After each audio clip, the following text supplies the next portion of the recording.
Welcome back to my channel. Guys, हमारी आज की फिल्म काफी डिफरेंट है। एक 2020 ताइवानी psychological thriller the silent forest.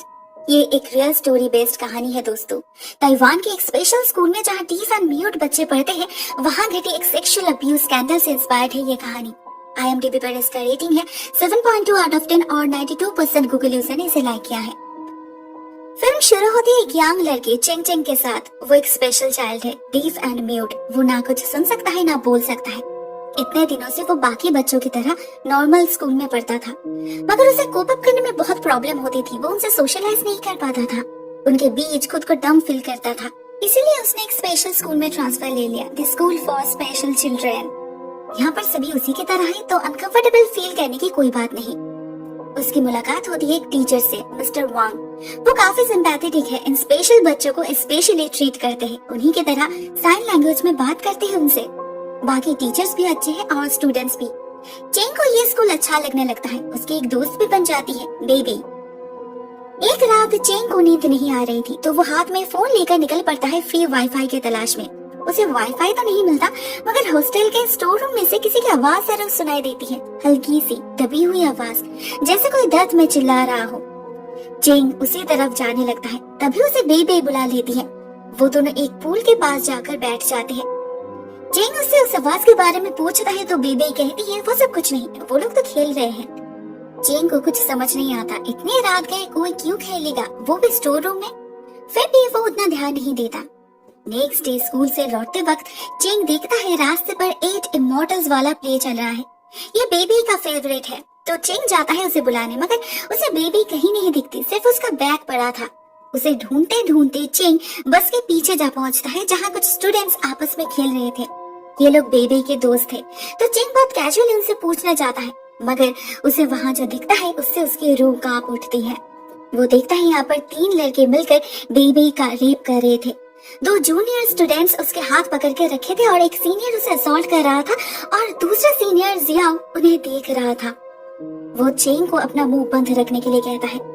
ये सब देखकर चेंग को इतनी घिन आ रही थी कि उस रात वो घर लौट आता है। वो एग्जैक्टली समझ तो नहीं पाता वो क्या कर रहा था, मगर वो लोग डेफिनेटली खेल तो नहीं रहे थे। नेक्स्ट डे वो बेबी से बात करने की सोचता है, मगर देखता है बेबी तो उन्हीं लड़कों के साथ खेल रही थी खुशी खुशी। चेंग को बहुत गुस्सा आ जाता है और वो चुपचाप अपने रूम में वापस चला जाता है। लेकिन उसके इस बर्ताव को जियाओ नोटिस कर रहा था। उसी रात वो अपने दोस्तों के साथ मिलकर चेंग पर हमला कर देता है। उसे उठाकर स्टोर रूम में ले जाने की कोशिश करता है और उनके साथ खेलने के लिए कहता है। चेंग बहुत डर गया था, मगर फॉर्चुनेटली उसी वक्त कोई अलार्म बजा देता है, जिससे सभी बच्चे भागते हैं अपने अपने रूम की तरफ।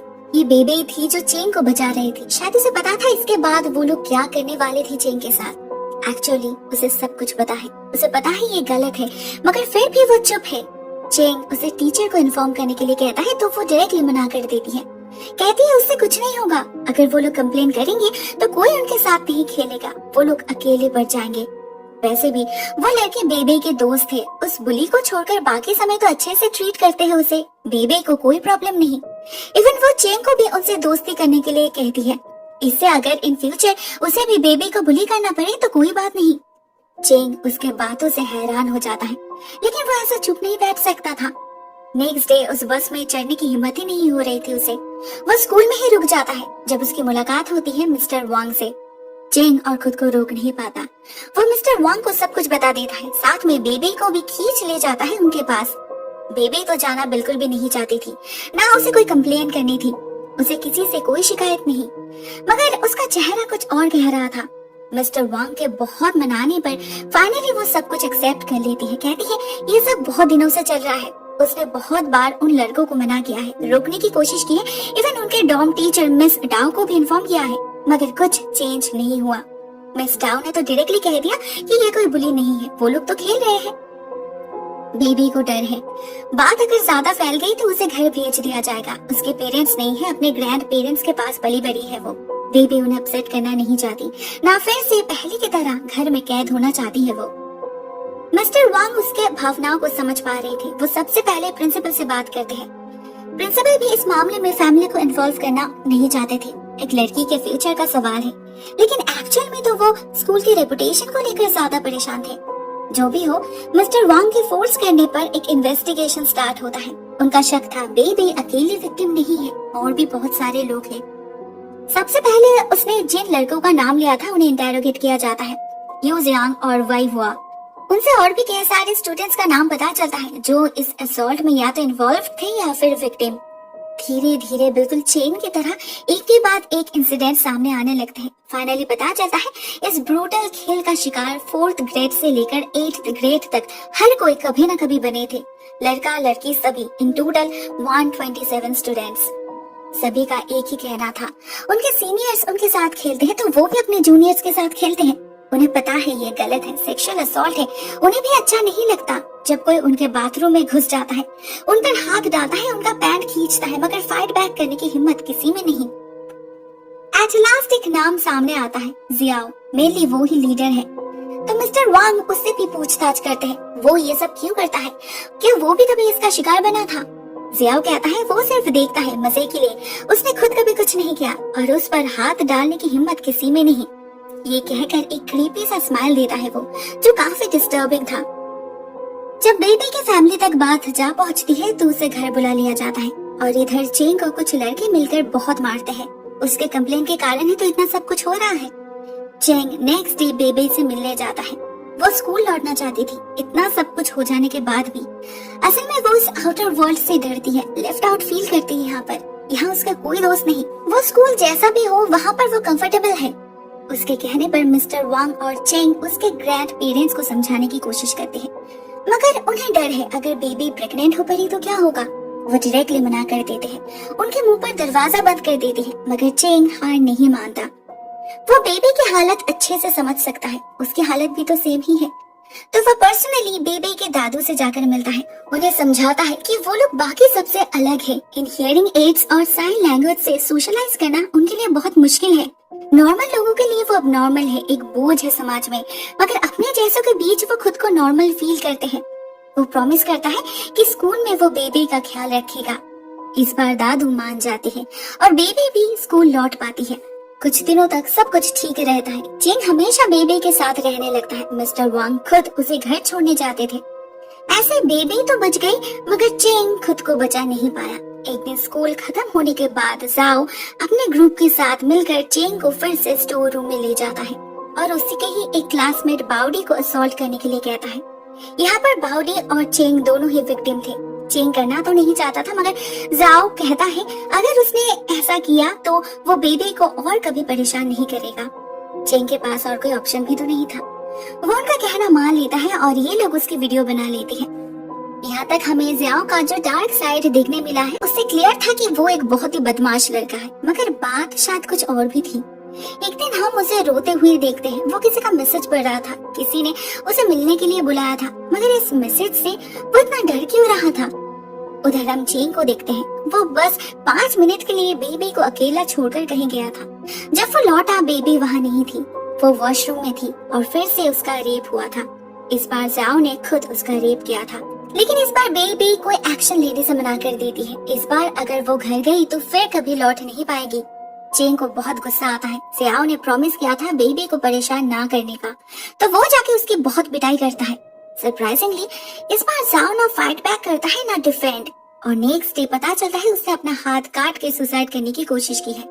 मिस्टर वांग बहुत कंफ्यूज्ड हो चुके थे, आखिर मामला क्या है। वो खुद उससे जाकर बात करते हैं, मगर जाओ कुछ नहीं कहता। ये स्कैंडल मीडिया में भी फैल चुका था, सभी को पता लग चुका था कि स्कूल में क्या क्या होता है। इस सब के बीच वो चेंग वाला वीडियो कोई लीक कर देता है, डेफिनेटली चेंग को मुश्किल में डालने के लिए। भले वो सबको कन्विंस कर लेता है कि ये उसने खुद से नहीं किया, फोर्सफुली उससे करवाया गया था, फिर भी उसके माँ उसे स्कूल चेंज करने के लिए कहती है, जो वो नहीं मानता। जब बेबी को इस बारे में पता चलता है तो वो बाउडी से जाके पूछती है, क्योंकि उस वीडियो में वो भी था। बाउडी उसे सारा मामला समझाता है। बेबी को बहुत खराब लगता है, उसे सेफ रखने के लिए चेंग को ये सब करना पड़ा। वो घर लौट आती है और डिसाइड करती है कि वो अपना ऑपरेशन करवा लेगी। एटलीस्ट इसके बाद अगर वो रेप्ड हुई भी उसे प्रेगनेंसी का डर नहीं लगेगा। मतलब वो जानती थी इन फ्यूचर भी उसके साथ ये सब होने वाला है।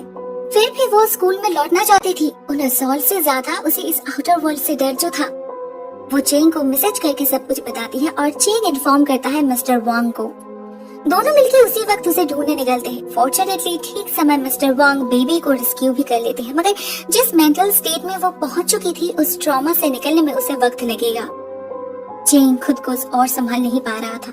इस सब के लिए जिम्मेदार वो जाओ था। आज तो वो उसे मार ही डालेगा। लेकिन एट द सेम टाइम हम जाओ को देखते हैं, अभी भी वो हॉस्पिटल में ही है और उससे कोई मिलने आता है गिफ्ट्स के साथ, जिसे देखकर जाओ का चेहरा फीका पड़ जाता है। जब कुछ देर बाद चेंग जा पहुंचता है उसके केबिन में, वो देखता है जाओ ने फिर से अपना हाथ काट लिया है। उसके चेहरे पर एक अजीब बेबसी थी जो चेंग तब तो समझ नहीं पाया, मगर नेक्स्ट डे सब कुछ क्लियर हो जाता है उसके लिए। नेक्स्ट डे वो जब स्कूल पहुंचता है तो जाओ के कुछ दोस्त उसे कॉर्नर कर लेते हैं, मगर मारने के लिए नहीं, एक वीडियो दिखाने के लिए, जाओ की वीडियो जहां से ये सब कुछ शुरू हुआ था।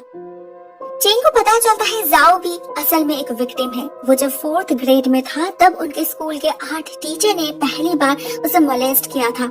इसके बाद 8th ग्रेड तक यही सब चला। उसके कुछ दोस्त ने छुपे से ये वीडियो बनाया था। उन्होंने प्रिंसिपल को इन्फॉर्म भी किया था, मगर उन्होंने सिंपली इसे डिलीट करने के लिए कहा और उस टीचर को निकाल दिया।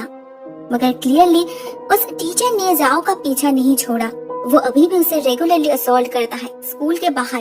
इवन उस दिन हॉस्पिटल में भी वो ही मिलने गया था उससे। उसी के मैसेज से जाओ उतना डर गया था। खुद मॉलेस्टेड होने के बाद अपना सारा गुस्सा निकाला बेबी के ऊपर। वो नहीं चाहता था, मगर वो खुद को रोक भी नहीं पाया। चेंग ये सारी बातें इन डिटेल्स मिस्टर वांग से कहता है, इस वीडियो को दिखाता है और जस्टिस भी मांगता है। सब कुछ जानने के बाद मिस्टर वांग प्रिंसिपल को कन्फ्रंट करते हैं। अगर उन्हें शुरू से सब कुछ पता था तो उन्होंने एक्शन क्यों नहीं ली? अगर उस टीचर को सजा मिलती सही समय तो जाओ आज ऐसा नहीं बनता, ना बाकी स्टूडेंट्स विक्टिम बनते। इस प्रिंसिपल को तो सिर्फ अपनी नौकरी की पड़ी है, वो कुछ नहीं करने वाली। तो मिस्टर वांग ही एक्शन लेते हैं। वो पुलिस को इन्फॉर्म करते हैं सब कुछ। इस प्रिंसिपल को नौकरी से निकाल दिया जाता है। साथ में जितने भी टीचर्स इन्वॉल्व्ड थे उन्हें भी सजा मिलती है। मिस्टर वांग फिर से जाओ से मिलने जाते हैं। वो बहुत उदास दिख रहा था।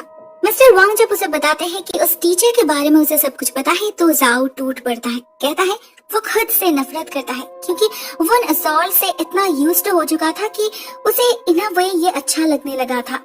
वो उस आदमी को हेट करना चाहता है, मगर फिर भी कर नहीं पा रहा। ये तो गलत है, मगर उसे समझ नहीं आ रहा कि ऐसा क्यों हो रहा है। वो इन असॉल्ट्स को एंजॉय क्यों कर रहा। मिस्टर वांग उसके बात को समझ रहे थे। जाओ एक टीनेजर है, अपने इमोशंस, अपने सेक्सुअलिटी को लेकर कंफ्यूज्ड है। ऐसे में इन सब चीजों का असर उसके दिल और दिमाग में गहरा असर कर सकता है, उसके साइकोलॉजी को ही बदल सकता है, एग्जैक्टली जैसे अभी उसके साथ हो रहा है। लेकिन उन्हें उम्मीद है सही काउंसलिंग के साथ सब कुछ बदल भी सकता है। नेक्स्ट दिन में हम पहुंच जाते हैं 6 महीने बाद। पता चलता है अभी सब कुछ सही चल रहा है। बेबी भी स्कूल वापस आ चुकी है और कोई से बुली नहीं करता। इनफैक्ट कोई किसी को बुली नहीं करता। वो ब्रूटल गेम बंद करके अब एक हेल्दी रिलेशनशिप फॉर्म हो चुका है सभी के बीच। लेकिन क्या सभी अपने असॉल्ट्स को, अपने डार्क पास्ट को इतने आसानी से भुला पाता है? शायद नहीं। हम बाउडी को देखते हैं, उसके अंदर अभी भी उन हादसों का इम्प्रेशन रह गया है। वो अपना गुस्सा निकालने के लिए शिकार ढूंढ रहा है। क्या वो खुद को आखिरकार काबू कर पाएगा या फिर से शुरू होगा ये खेल? God knows. दोस्तों ये फिल्म यहीं पर एंड हो जाती है और अब हम बात करेंगे इसके रियलिटी के बारे में। सोर्स के मुताबिक ये हादसा ताइवान के एक national school for special child का है। यहाँ पर 300 से भी ज्यादा विक्टिम्स को 2009 से लेकर 2011 तक सेक्सुअल मॉलेस्टेशन का शिकार होना पड़ा था। इसमें मेनली टीचर से इन्वॉल्व्ड थे, मगर कुछ केस में कुछ स्टूडेंट्स भी अपने क्लासमेट्स को मॉलेस्ट किया करते थे। यह असॉल्ट्स हर जगह चलता था। Classrooms, dormitories, school buses, washroom, restroom, corridor, even in some cases teachers उन स्टूडेंट्स को घर भी ले जाते थे। स्कूल में सभी को ये बातें पता थी, मगर किसी ने भी आवाज उठाने की जरूरत महसूस नहीं की। जब विक्टिम्स खुद उनसे मदद मांगते थे तो दोष उन पर ही डाला जाता था। जब फाइनली मीडिया में बात फैली तो स्कूल अथॉरिटी ने एक बहुत ही गंदा प्रपोजल दिया, विक्टिम के साथ अटैकर की शादी करवाने का। टिपिकल जवाब जो शायद हर देश में रेप केस का इजी सोल्यूशन बताया जाता है ना? दोस्तों ये एक बहुत ही डार्क एंड हॉरिफाइंग रियलिटी है। आई होप सभी को जस्टिस मिली होगी। आज के लिए बस इतना ही दोस्तों। Thank you so much for watching this video. बहुत जल्द मिलते हैं एक और नए वीडियो के साथ। तब तक के लिए टेक केयर।